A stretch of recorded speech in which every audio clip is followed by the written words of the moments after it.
This is the 18th season of Bass Talk Live.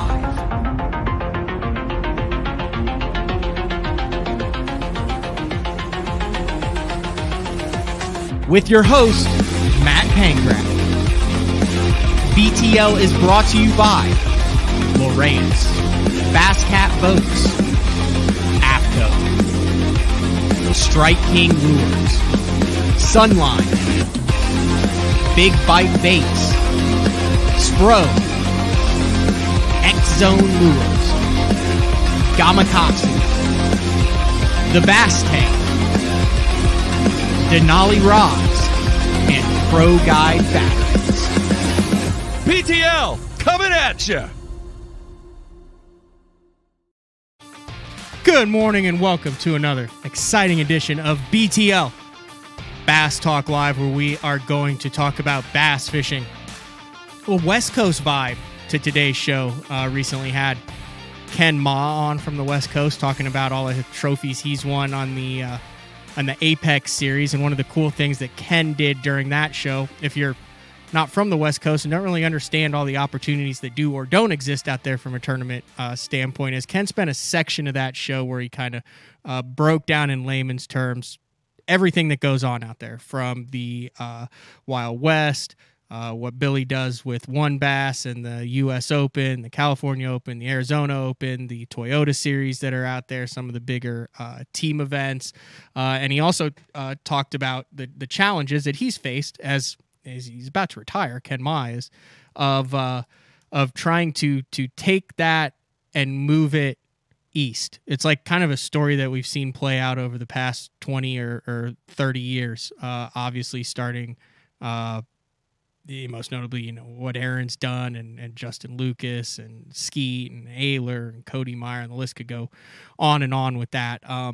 But when I first got into it, I remember the West Coast guys, when I got into this in 2006, 2007, there's always like a mystique about California and stuff like that. Those guys out there, I remember Zaldane was just dominating the Everstarts or the Stren series, I think, even back then out there on the West. And he is this guy, and now we all know where he's done. Well, this next angler that we're going to have on today is Andrew Loberg, and he kind of lit the world on fire. We had him on BTL. I'm trying to pull up exactly when we had him on. It would have been, I think, the end of last year. We'll bring him in right now.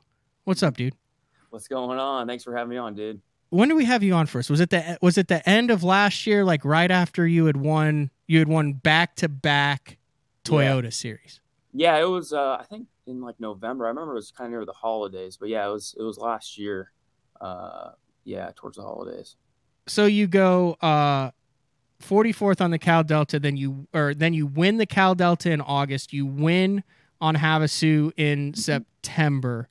Yep. And then you top 30 the Toyota Series Championship, and then off to the races as a rookie on the Tackle Warehouse Pro Circuit. Fair. Yeah. That's pretty much how it went down, right? Yeah, just jumped right into the tour. Yep. Had some pretty good success last year.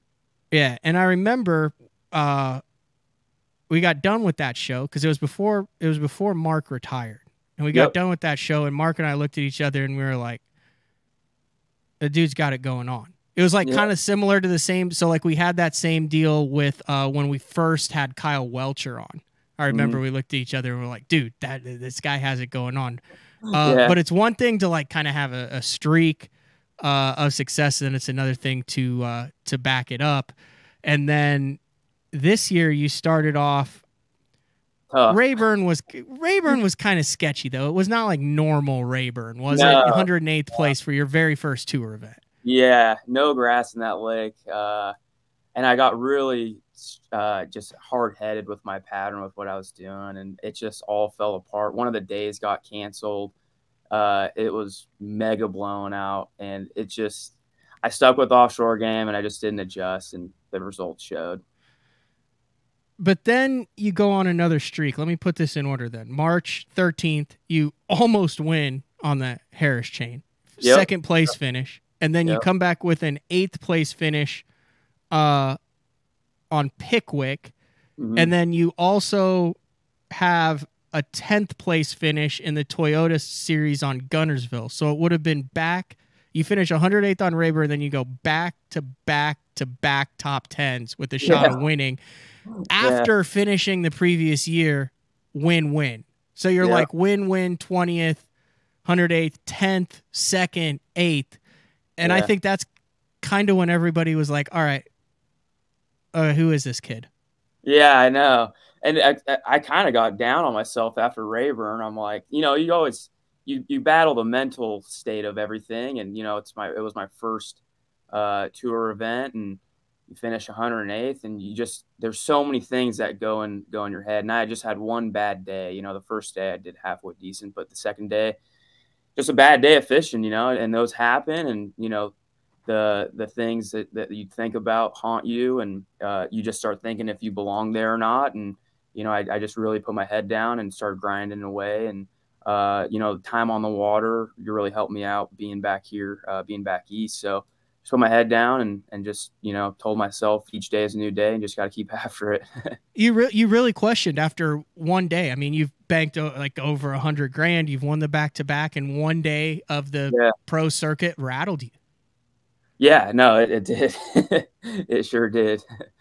But it's those tournaments, you know, you can really, the bad tournaments, you can really get down on yourself and put yourself out of the season or, you know, the next tournament. I mean, the bad momentum can really put you out, but you really just got to take it day by day. And I try to force myself, just not forget about it, because everyone's like, you know, just forget about moving on to the next one. But you really got to learn from it, learn from what happened, learn from your decisions, and mark that down for next year and take notes. And that's what I did. And just kind of entered the next tournament as a fresh slate. And that's what you got to do. All right. You're how old now? I'm 28. Okay. And you rolled up through the college fishing. I'm setting the table here for what I want to do, the college fishing and all that stuff. And history out east prior to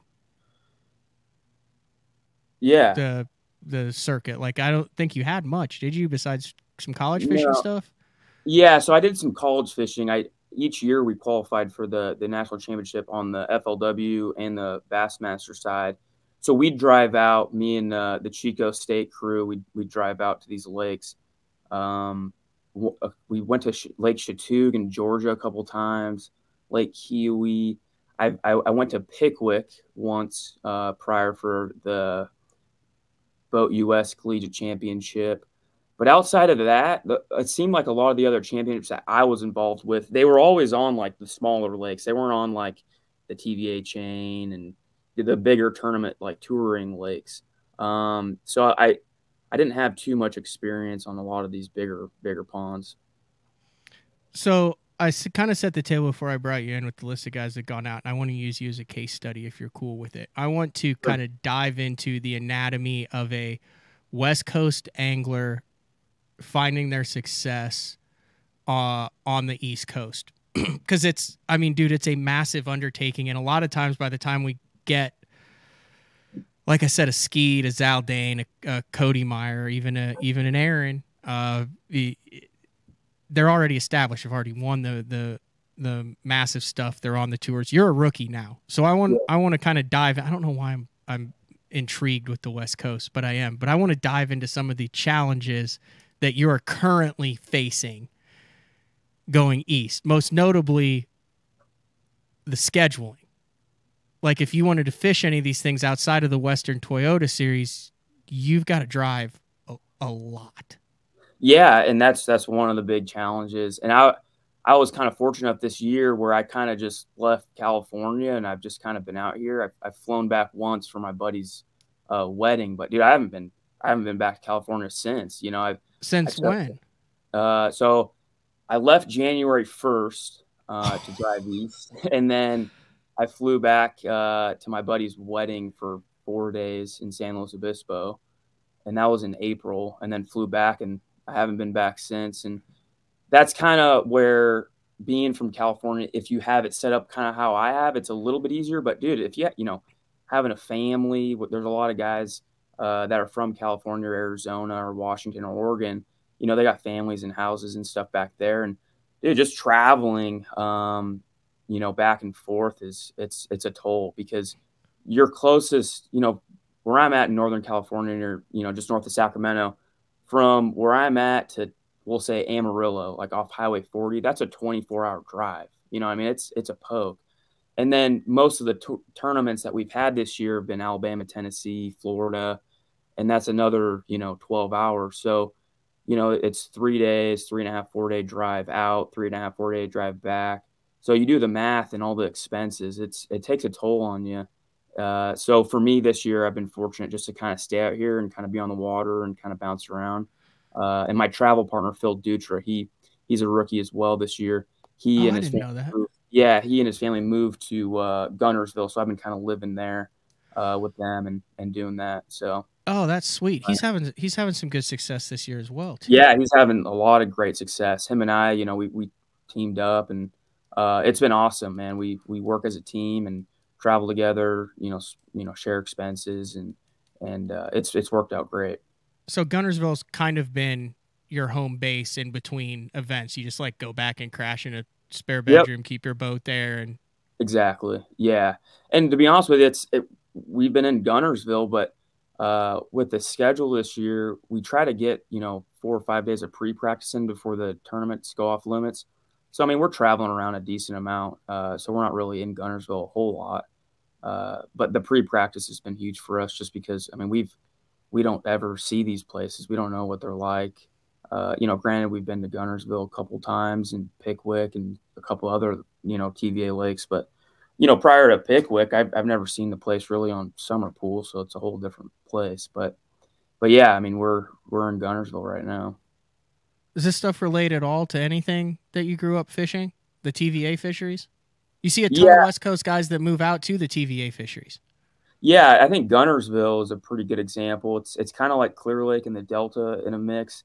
A lot of grass, Clear Lake fish offshore. It's just got a plethora of habitat, and Clear Lake in the Delta, you know, big rod, big line type of deal. There's big largemouth, so they kind of commingle a little bit. But understanding a lot of the forages, the different types, is kind of new. So what is your time on the water like? Like you're just fishing every day.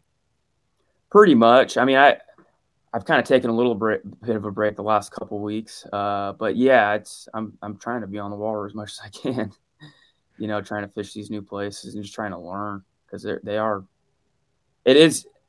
I mean, a bass is a bass in a sense. They do act similar, but just the way fisheries set up and understanding different types of structure and bait fish is, you know, it takes a while, you know, through seasons. You know, you go to a spot or go to a lake and you catch them one time, but you got to make sure the next year they're going to do the same thing. So just trying to, you know, break a lake down. And they're so big. I mean, these lakes back home, I mean, Clear Lake. So we'll It's take Clear Lake tiny compared to as an this. example. Yeah, as an example, the north end of Clear Lake to the south end, as the crow flies, it's like 19 miles long. So growing up fishing that lake, I'm like, man, this place is big. It's cool.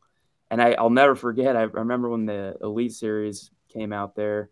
I heard Kevin Van Dam say, Clear Lake just fishes too small. It's a great lake. It just fishes too small. I'm like, dude, what? This place is huge. I mean, it's awesome. And then the first time I went to Gunnersville, I'm like, how does this work? This place is giant. Uh, but yeah, just I mean, the lakes are so big, and it's cool because they just set up way better for tournament fishing. I mean, you could be out there for, you know, years and not fish everything. What's some of the stuff you've worked on the most? Like, I'm curious on how this works, because you and Phil then are obviously saying we're weak in these aspects, or not weak, or we don't know these aspects. We're going to go out, we're going to learn, we're going to get better, and we're going to gain confidence. So what's some of the stuff that you've spent time honing your skills on? I think the biggest really for us, I mean, a lot of people, everyone says, you know, coming from the West, you're a pretty versatile fisherman. I mean, you see Skeet and Brent Ayler and Mark Mm-hmm. Daniels. You see all these guys, Justin Lucas, you know, they can pick up a flipping stick, and they can also pick up, you know, 4 and 5 pound tests. And I think that helps a ton. So, you know, different techniques isn't too bad, but really breaking the lakes down and time management on these big places is huge. And making sure you can run a pattern or know when to stay in an area for tournament fishing is, I think, a big deal, because going from a 3-day tournament to a 4-day tournament is a whole different ball game, and managing fish and knowing when to leave and when not to, and kind of having a pattern is kind of the biggest thing to learn. And also the other big thing is weather patterns out here are completely different. You have all the thunderstorms and water and stuff. So prime example, the TVA fisheries, it's almost like understanding a tide book in a sense, water fluctuation, rain, and all these different types of things. So it's not necessarily techniques like, man, I need to punch, or I need to throw a frog, or drop shotting, or Ned rig. It's really about learning the area, the general, water, movement and bait fish, and managing your time of practicing and tournament fishing. The one other big thing that I need to learn more of is understanding ledge fishing, but we don't really have ledges back at home. And that was a big eye opener for me after that Guntersville tournament. That was just a wide open deal. And I kind of just didn't do any of that because I wasn't comfortable with it. I took a week or two and spent some time out there learning how those fish react. And when water gets pulled, that's when you need to be out there. Yeah. Because Clear Lake and a lot of our reservoirs, Orville, Shasta, I mean, we could fish offshore, but we don't have the stereotypical ledge per se. It's like the easiest, most difficult, precise thing ever. Oh, right? Like to me, because I'm from, like, I grew up in Illinois, fish Oklahoma. Like we have some like ledges, but not like current driven, like just line up down. Oh, there's a ledge, boom. And it's like, to me, I understand the concept. I know what I'm trying to look for, but I almost think you have to be with someone who like knows when they're set up and where they're set up, and watch it go down or hit it right before it can click. Like I have never had it click. Like I remember when I fished Pickwick in the open, I was like, okay, yeah, I get it. Like I know what I'm looking for. I understand, like, this is right. Here's a little shell bed or deal. But like, and it's maddening to me because it's so simple yet complex at the same time and specific. It totally is. And I spent the time after Guntersville to go learn all that. And I felt like I learned a decent amount, but say that tournament, was tomorrow, the same time of year and everything, I still don't think I'd be comfortable to be like, compete against those guys. Be like, yeah, I'm going to go roll up to ledge and catch them. I think that takes, a couple of years and understanding, certain spots and angles is everything. But yeah, it's a trip, the whole ledge deal. And it's when you can get out there during the middle of the week when there's not too many boats and they're pulling the right current and you can catch them, it's pretty addicting. I mean, you can go out there and catch them and idle around, find them, and you're done, but in a tournament setting, I could see it being very stressful. Yeah. I mean, you've done let me put it this way. Was this the plan all the way around, or are you like, hey, I can stay out here and work on this and reinvest some of my earnings back into becoming a better angler for the future? Or was the plan, even if you had gone over this year and not made over $60K between the centrals and the pro circuit, to stay out there and just kind of eat it and take your lumps? No, I mean, my plan, even if I did terrible this year, I mean, I'm trying to commit myself to like the 3-year plan. You hear a bunch of guys, say, 3 to 5 years or whatever, then you'll kind of figure everything out. But yeah, I mean, I'm fully committed to the fishing deal, and I hope it works out. Well, it's worked out so far. We're going to take our first break, and when we come back, I want to talk to Andrew about what it's like leading a pro circuit event with some of the best in the business after the day, and how a guy who's a rookie from California, and I've talked about this in some past shows, can go out and consistently beat guys on fisheries that they fish for 20 years.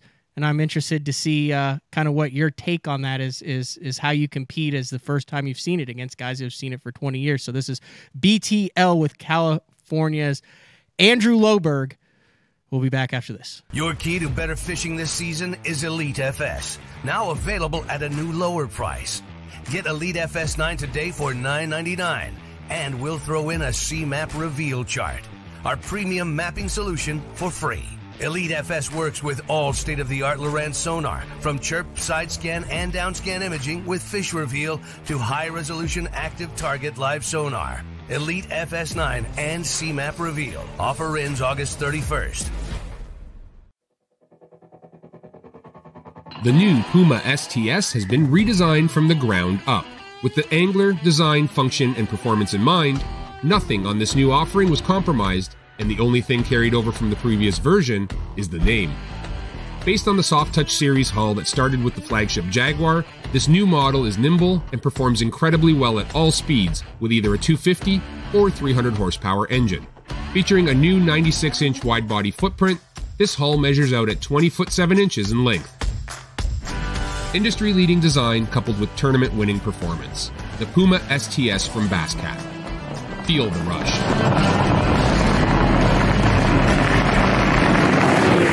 We're just about ready to go, ladies and gentlemen. Get in order. Once again, Drew Cook is in the driver's seat. When you're catching fish for a living, you can't let a little cold, rain,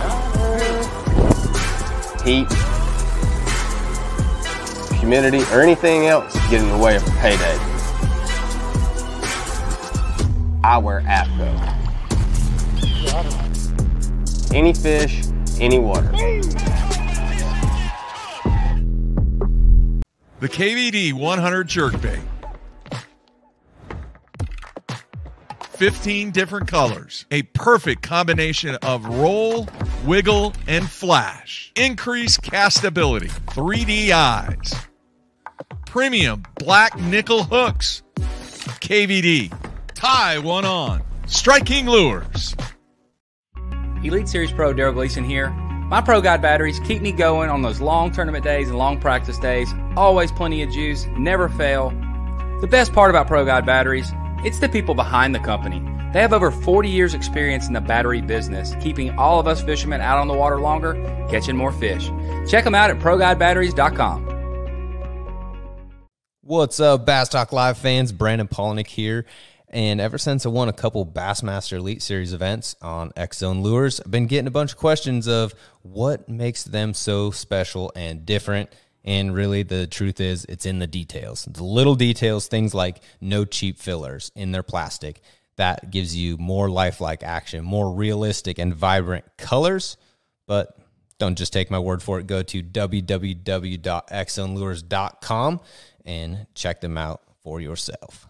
Are you looking to install your own fishing electronics? Well, the Bass Tank is here to help you. The solution is the Bass Tank Power Harness. It takes the guesswork out of installation. No more voltage issues or interference. Designed by an engineer so that you can get professional results right there in your own garage. Installation done right with the help of the Bass Tank Power Harness. You can feel confident knowing that your installation was done right. The Bass Tank Power Harness. Give us a call or order yours today at thebasstank.com. Welcome back to BTL, talking with Tackle Warehouse Pro Circuit rookie Andrew Loberg. All right, I want to make sure I got this right. We talked about what a great season you've had so far in the 20s, second place in the Rookie of the Year race going in, but you had back-to-back finishes, second and eighth place there on the Harris Chain in Pickwick. Yep. And you were leading both of those events after day 3. Yeah. And then they zeroed the weights. They zeroed them out. They zeroed them out. I have, like, listen, you can just listen to me rant on this. Like, I'm not expecting you to give your opinion on it. I think if you polled 140 whatever Tackle Warehouse Pro Circuit pros on it, well in the triple digits, would say, yeah, don't zero it out. The reason it's 4 days is it's the best of the best, and a day one bag shouldn't just get you the top 10. You should be able to ride it, and it completely changes the way we fish and how we fish it going into the final day as far as saving it. And if I'm in first after day 3, I should be first when day 4 launches, but that's just old school tournament, guys. It's been built into it, and I think that's why the Angler of the Year is every day for it and not just one day. That's my rant. It doesn't make sense. I had Timmy Horton on earlier this year. He's like, heck, I'm like part owner in the thing. I don't even know why we do it. And a bunch of other guys, like, I know you're not allowed to talk bad, and I don't think you would talk bad about it. It is what it is. You signed up for it. You knew what it was when your money got in. I don't know who made that decision. I would love to have on who made that decision just to arbitrarily decide this year. I would assume it's so the guys in the studio can put the 10 cameras in the boat and it's a one-day shootout. You are qualifying or trying to qualify for the BPT where weights are zeroed going into the final days. It adds drama, excitement. It is what it is, yada, yada, yada. Right. That being said, you were leading after day 3 at the Harris Chain and Pickwick. Yep. You got beat at the Harris Chain. Like, you did nothing wrong there. You came in with 16-13. That was that Christian Grego? Yeah, he won that one. Yep. He's Florida dude. He's on a roll. He's been catching him. Had him on the show like that dude. You got beat there. Great guy. But you also only had 4 for 915 on Pickwick after it. John Canada waxed 20 doing something crazy with live scope and drop shot and bed fish, all that stuff. I still need to get him on the show. I tried to catch him at the end of like a month-and-a-half long road trip, and he's like, dude, I got 1 day to hunt turkeys. And I was like, go turkey hunt. We'll get you on later. Gotta go do it, yeah. Would you have fished either of those? Hypothetically, this is not a complaining, this is not a wine fest. Would you have fished either of those final days differently going into it with the lead, with the cushion you had instead of tied with 9 other guys in your mind? Like, did you make conscious different decisions knowing that everybody was back at 0? No, I pretty much, if it was 0 the weights or if, it was cumulative, I honestly would have done the same exact thing. And I don't regret any of the decisions I made. At Harris Chain, I kind of had a few areas. I was just fishing one lake and had a bunch of different spots that I was running around in. It just, the bite got tough and I lost a big one that final day. And that's just, it is what it is. Pickwick, I kind of knew my fish were kind of going away and I had to scramble a little bit that final day. And I wouldn't have done anything different. But yeah, it's like I said earlier, the 4-day format, it's not easy trying to find 4 days worth of fish and, especially trying to find basically 3 days worth of fish and then 1 day's worth of fish in a sense. And, especially with 2 days of practice, it makes it tough, especially not being able to, not knowing any of these fisheries. They're so big. I'm not an excuse at all, but, it makes it challenging and everyone's got the same approach. Everyone, is signed up for it. So, but no, both those tournaments, I would have done the same exact thing if it was cumulative or not. Interesting. Yeah, those would have been your first 2 tournaments ever that you fished 4 days, wouldn't they? Yeah. Yep. Those are the first 2. So if they were 3-day tournaments, you would have won 4 out of 5, 2 hypothetically. Yeah. You would have won both of the pro circuits the last 2 Toyota, if they were Toyota Series formats. Yeah, exactly. But that's interesting because you look at that and you wonder, well, like, I wondered, well, maybe did you go out on Pickwick going, I know I'm going to need a 20 bagger and 16 isn't going to do any good, so I'm going to risk the fact that I might come in with 4 for 10, but I'm going to give myself a chance to catch 20. You were just plumb out of fish. Didn't know where else to go.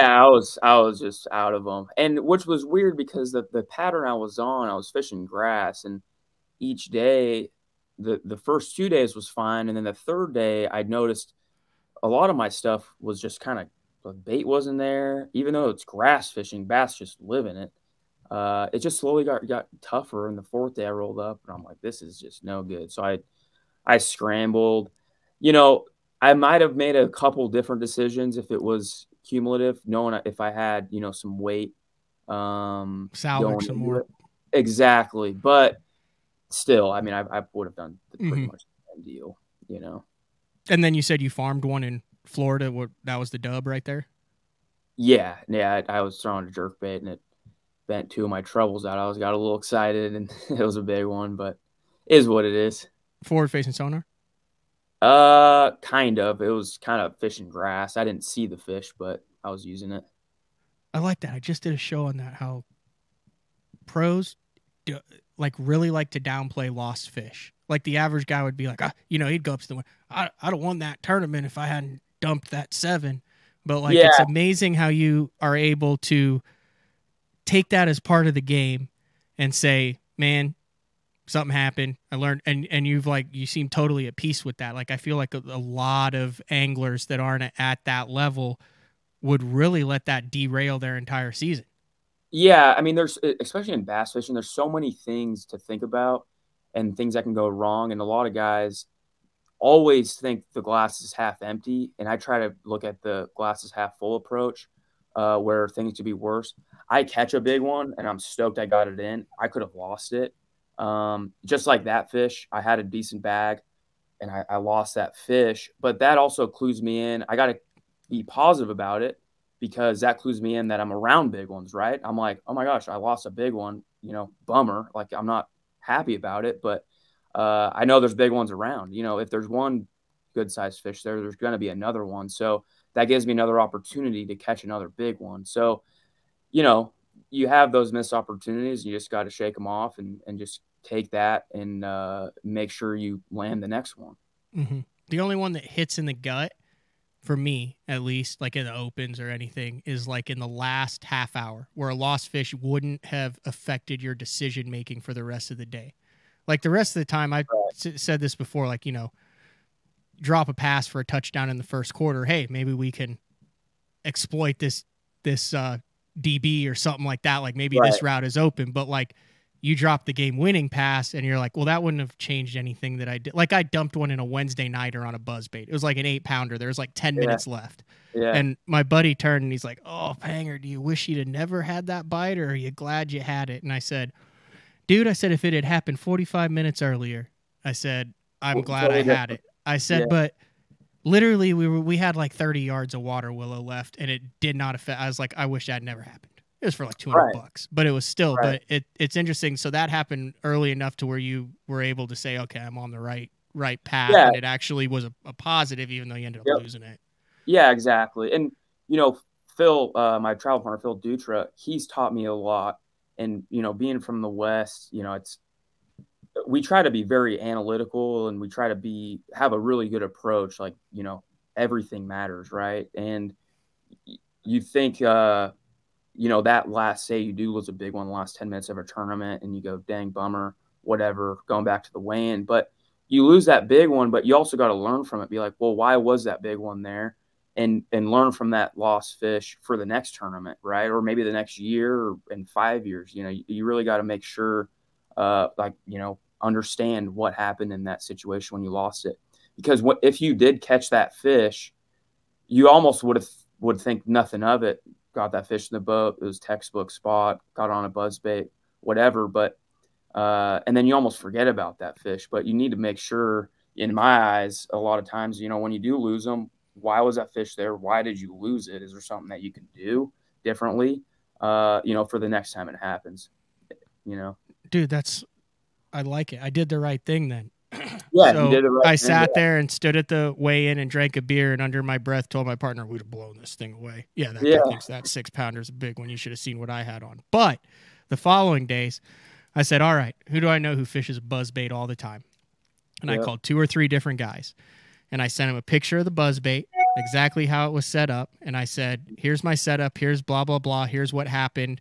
In your opinion, what did I do wrong? What could I do different? Because I've had a couple big ones vaporize that thing over the last 5 years. I'm like 80% on it. Now, I mean, it's a buzzbait, right? But I've dumped some giants. Yep. And I love the setup, and 90% of them are just, pegged. Yep. But for some reason, the big ones aren't. So I called 3 or 4 guys, and I got different answers from each one of them as to, what were you doing, trailer hook? What was your gear ratio? What was your rod? Was it braider, fluoro, toter, skirt, blah, blah.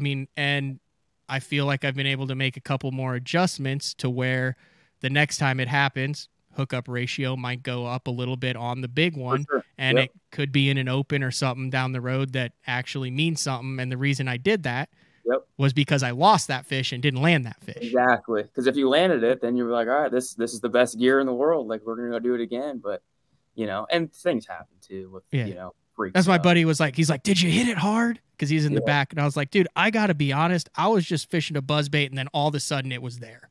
I was like, I had I would even remember the hook set. No, I just remember thinking I hooked a grass carp in the back. Yeah, exactly. Exactly. But I've got a couple little tricks that I went back and did, and now we'll see if it makes a difference. So that's interesting, looking at it as a glass half full. What do you think it is that allows you at 27, 28 years old, having never been out there, to compete and lead on Pickwick after 3 days and in Florida after 3 days against guys who are from Florida and guys who have combined 50 years of ledge fishing experience out there. Because, I mean, in any other sport, that really doesn't happen. No, it doesn't. And, you know, it kind of goes to show you hear all the time is, you know, fish your confidence, you know, fish, you know, what you're comfortable with. And it's honestly really true. I mean, I take these lakes and, you know, and with my buddy Phil, we break them down of how we would approach them back at home. We fish baits that we're comfortable with. And that's kind of how we approach it. You know, like in Florida, I fished one of the lakes that I'm talking after with some of the guys that they kind of just put it out of their, you know, put it out of the question that it would play. And I'm like, dude, this is like, in my opinion, this is where like the best grass is. I mean, it looks sick. And, you know, you just got to fish with an open mind and fish what's in front of you and fish with what you're comfortable with.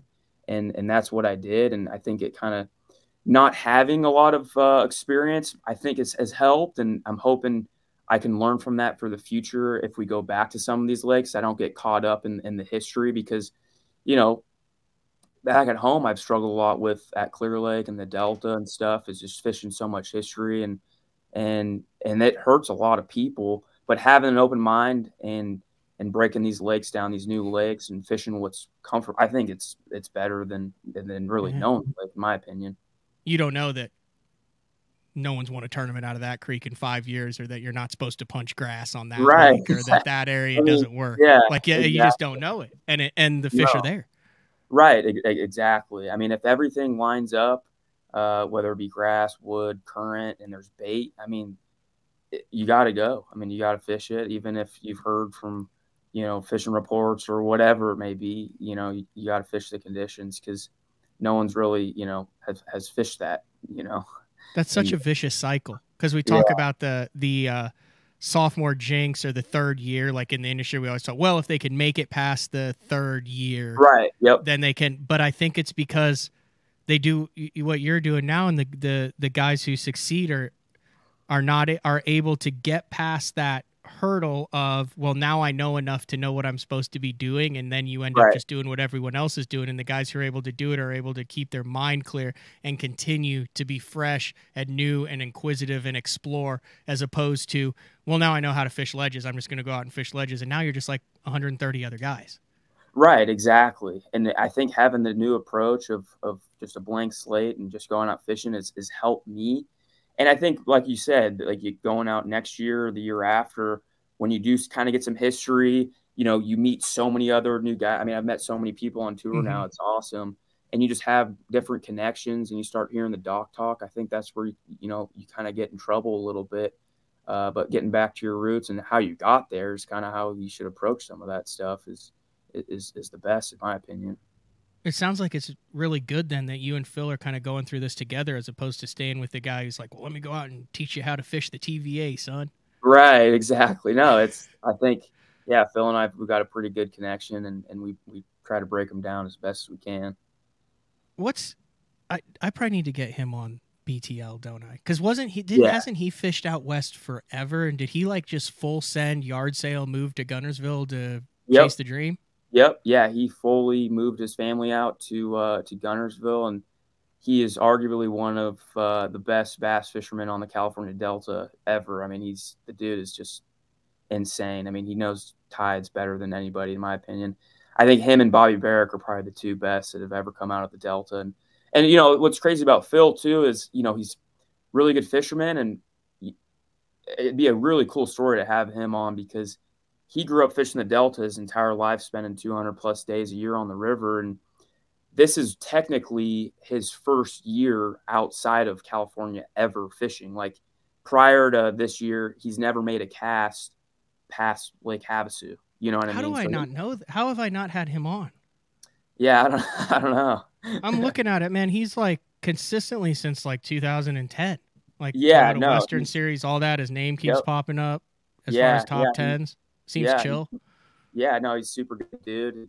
He won Angler of the Year in the Westerns Toyota last year, and he's great fisherman. And he literally, and this is other crazy stat too. And if you have him on, he'll go into it. he, fished the Delta exclusively, fished all the big params and stuff for the last 20 years. And then he got a new boat, and last year went outside of fishing the Delta and made all those top tens. All these new lakes he's never fished, barely fished Clear Lake, Shasta, Oroville, but had a lot of success. And now he's on tour, and now he's out here fishing all these lakes.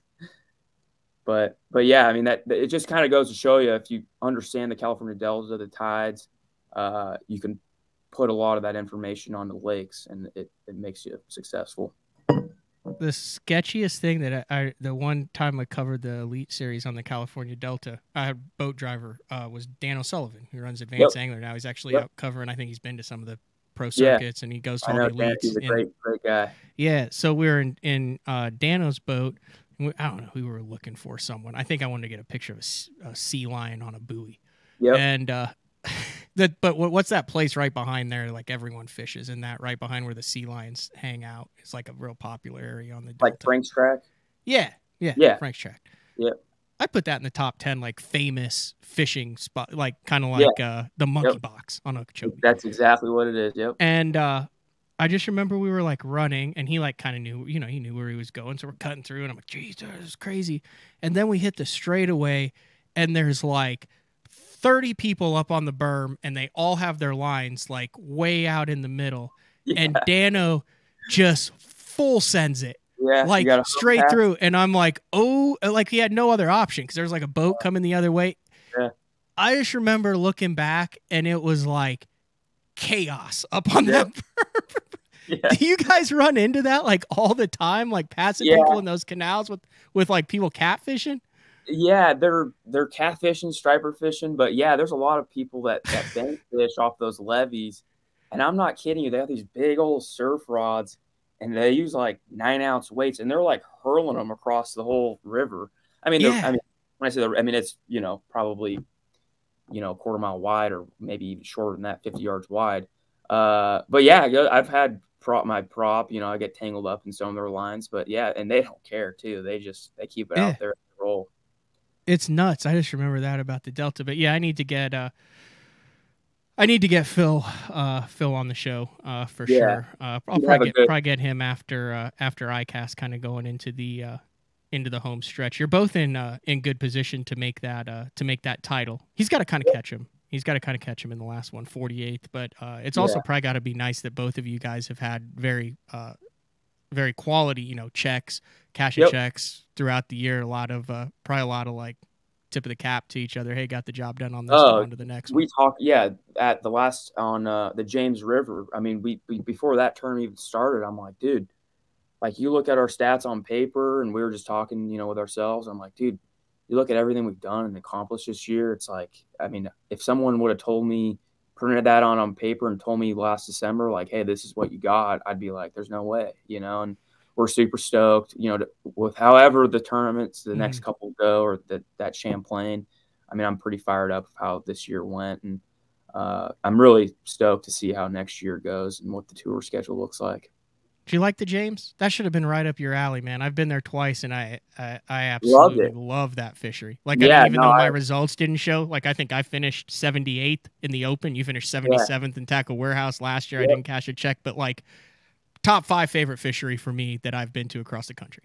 Yeah, I love it. I mean, it was cool fishing another tidal fishery outside the Delta, and man, it's a beautiful place. Long runs, chasing the tide. I mean, I really enjoyed it.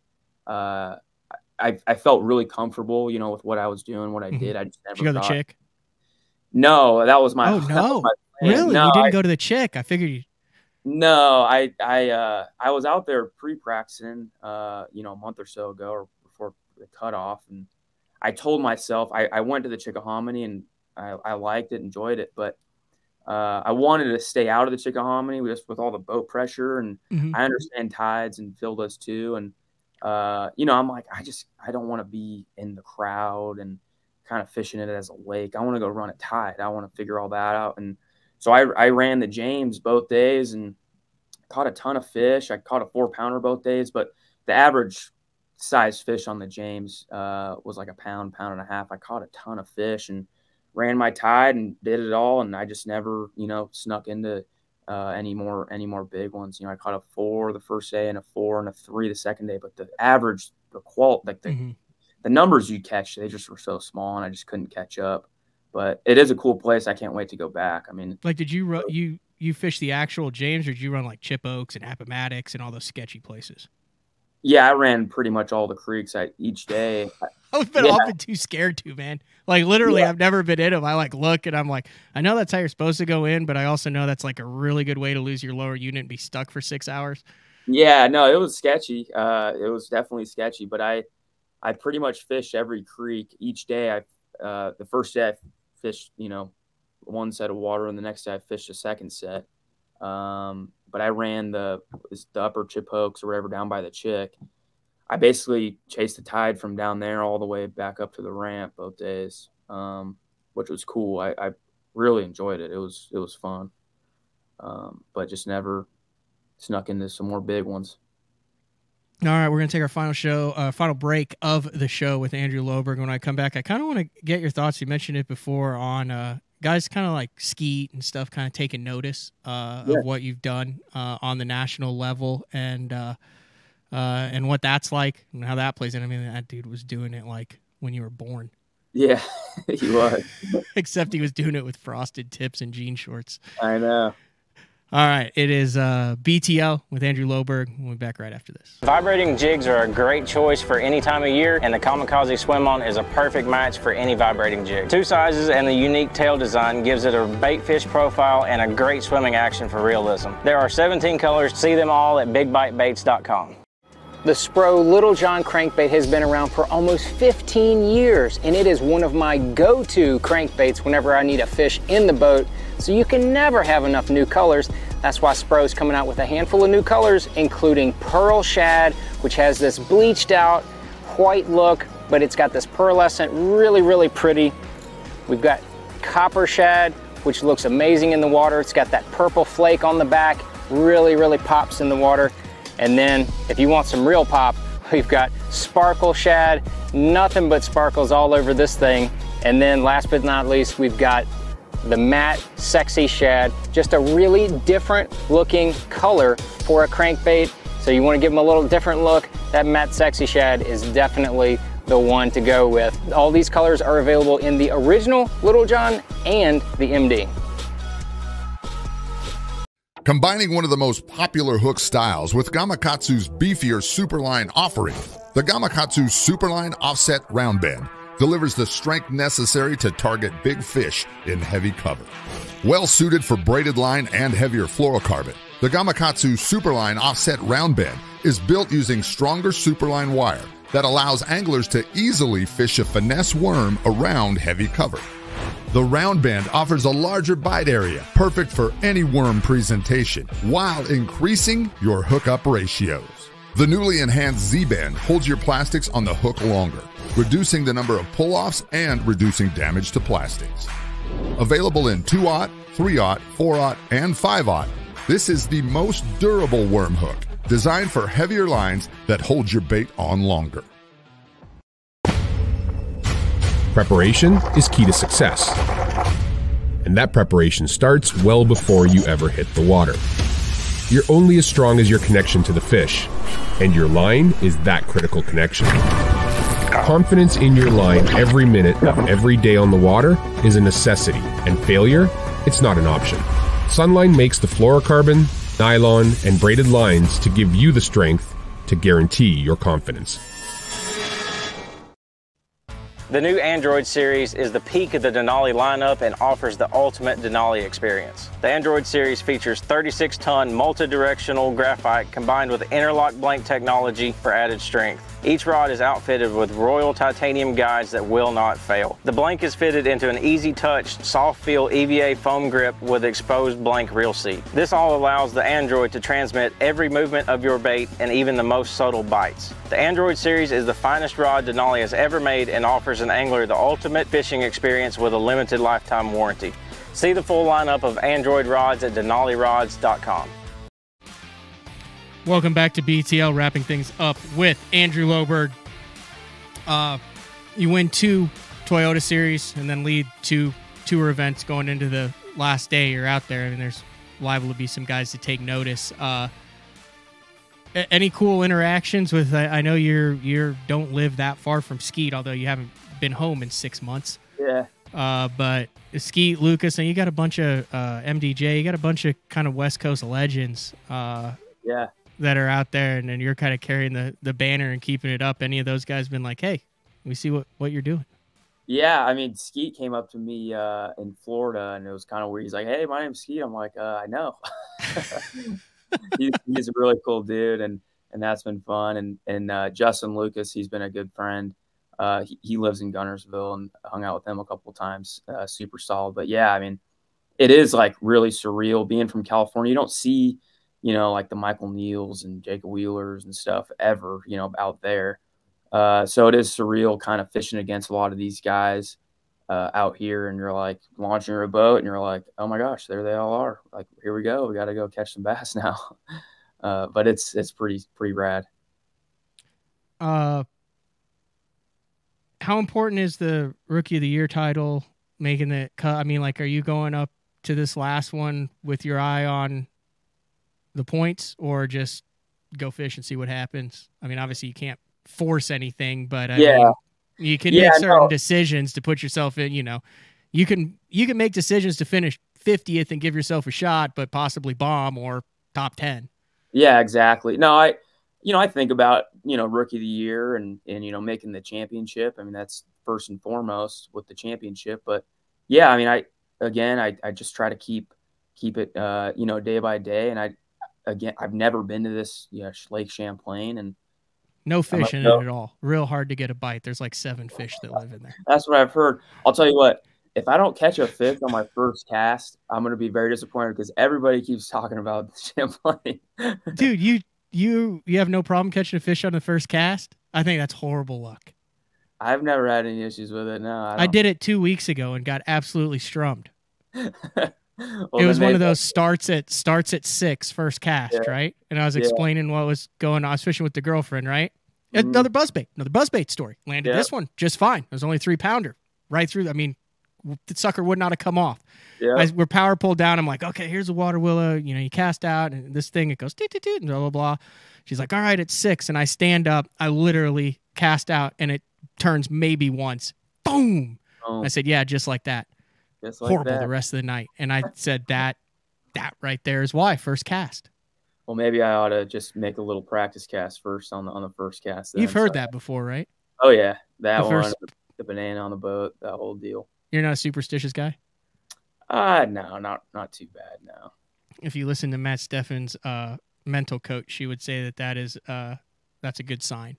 Yeah. That you're not like leaning on non-important. You're not like attributing things to non-important, which is actually shows like a lack of. Exactly. Anyway, but yeah, so no history on Champlain, but you are. I'm trying to find the angler or the Rookie of the Year points on here. I'm struggling. I don't think they have like a Rookie of the Year points deal. How do they not have separate. a Rookie of the Year? I don't think they do, but I could be wrong. So Nick Hatfield's a rookie. Yep, yeah, he's leading it. The Rookie of the Year. Okay, so you've got 748. He's got 766. Mm-hmm. So it's kind of the ball's in his court, but it's virtual tie with a big field like that. Yeah. So I mean, he's got like I think 18 points or whatever ahead of me, so I got to catch him pretty good. I know he's been up there. He's a stud. He catches them everywhere. He's a good fisherman. So I got to. I basically got a top 10 if I think I have a shot at it. You like smallmouth? I mean, you can do anything there, but I mean, even then with the title and stuff, like have you had a lot of experience on northern smallies at all? No, zero. Actually, I'm actually in Michigan right now visiting some family, and I went out to the small lake the last couple of days and caught some. I mean, it's definitely a hoot. We have smallmouth back in California, but not like strictly like go out and catch big smallmouth.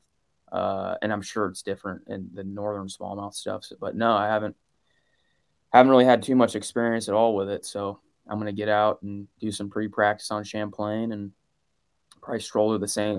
Lawrence River before the cutoff for the championship happens as well, and figure those out too. Yeah. I think by now this is a recorded show, so it'll air while I'm up in New York on Oneida, but it will run before ICAST. We just had well, it'd been last week now, Ken Duke on from Fishing Tackle Retailer talking about ICAST, going to ICAST. Is that something that you're going to this year? Yeah, I'm gonna be there. I've never been before, so I'm really excited to see how everything is and meet everybody and see what the fishing industry is up to. That'll be fun. Well, I greatly appreciate it. I had a good time talking to you. I remember last time that I had a good time and learned a lot, and learned a lot this time too. It's crazy how some, like, you just seem to have a kind of maturity, like an on the water, like a fishing mentality maturity. And it's weird how it works for some, but the good guys, all that you do so many of these BTL interviews, and it seems like you guys all have like the same, there's like the same, I call it like the Jordan Lee deal. Yeah. Like where it's just kind of like, yeah, like, man, you just kind of like go out and do your thing. You know what I mean? Like you just teach, and it's like it works for everybody, but it seems like that's a common theme through it. And it's something that I don't think can be taught. I think it's like kind of built into you in the way you grow up, just as far as handling pressure, understanding, reading circumstances, and achieving. You know what I'm talking about? Does that make any sense at all? Yeah, fully agree. And it's being really competitive, growing up playing a bunch of sports. I mean, that helps a ton, but just not getting caught up in a lot of things and politics and bass fishing. And, at the end of the day, it's bass fishing and it's you against the fish. And that's what I try to think about more often than anything. You can't think about all the crowds and other fishermen. You just got to go out there and do the best you can and hope it shakes out. And that's kind of what I strive for. Good stuff, Andrew. Thanks for jumping back on. And well, I'm not exactly sure where you are, but it appears like, man, you got some money in wood behind there with the wood prices through the roof. That looks like just like you're like in an all wood castle. Yeah, it's my aunt and uncle's place. They got a big wood, like log cabin type deal. It's a pretty sweet spot up in northern Michigan. Pretty sick. Fantastic. Well, enjoy it, and thank you for taking the time to jump on. Yeah, thanks for having me. Appreciate it. Yeah, thanks for having me, and looking forward to seeing you at ICAST too. All right, yeah, for sure. See you. All right, thanks, buddy. All right, that was Andrew Loberg having a great rookie year on the Tackle Warehouse Pro Circuit. Definitely going to have Phil Dutra on the show. I feel like that's a story I've missed. I don't know, has anyone else done that story? Did I, off the top of my head, I can't remember that. But, all right, that was a good show. We will be back tomorrow with another Bass Talk Live. Big thanks to Andrew Loberg. See ya.